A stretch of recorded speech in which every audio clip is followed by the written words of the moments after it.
అందరికీ నమస్కారం. ఈ గ్రీన్ కలర్‌లో ఉన్నదాన్ని గాల్ బ్లాడర్ అంటారు. పిత్తాశయం అన్నమాట. ఇది లివర్ కిందన ఉంటుంది. లివర్‌లో ఒక పసరు తయారవుతది. దాన్నే బైల్ అంటారు. ఈ బైల్ లివర్‌లో నుంచి గాల్ బ్లాడర్‌లోకొచ్చి అక్కడ స్టోర్ అవుతది. ఈ బైల్ తాలూకా పనేంటి అంటే, మనం తీసుకున్న ఆహారంలో ఫ్యాట్ పదార్థం ఏదైతే ఉంటుందో, దాన్ని అరిగించడంలో సహాయం చేస్తుంది. ఈ బైల్ తాలూకా కాన్సంట్రేషన్ ఎక్కువైపోయినప్పుడు, అంటే దీంట్లో ఉండేవేంటేంటి, బైల్ సాల్ట్స్, బిలిరుబిన్. బిలిరుబిన్ ఎక్కువైపోయినా లేదంటే బైల్ సాల్ట్స్ ఎక్కువైపోయినా ఇలాగ గాల్ స్టోన్స్ అనేవి ఫార్మ్ అయిపోతాయి. సో, దీనికోసం మీరు గ్యాస్ట్రోఎంట్రాలజిస్ట్‌ని కలవ్వాల్సుంటుంది.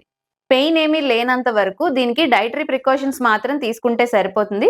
కొన్నిసార్లు యాంటీబయాటిక్స్, పెయిన్ కిల్లర్స్ కూడా వాడాల్సుంటుంది.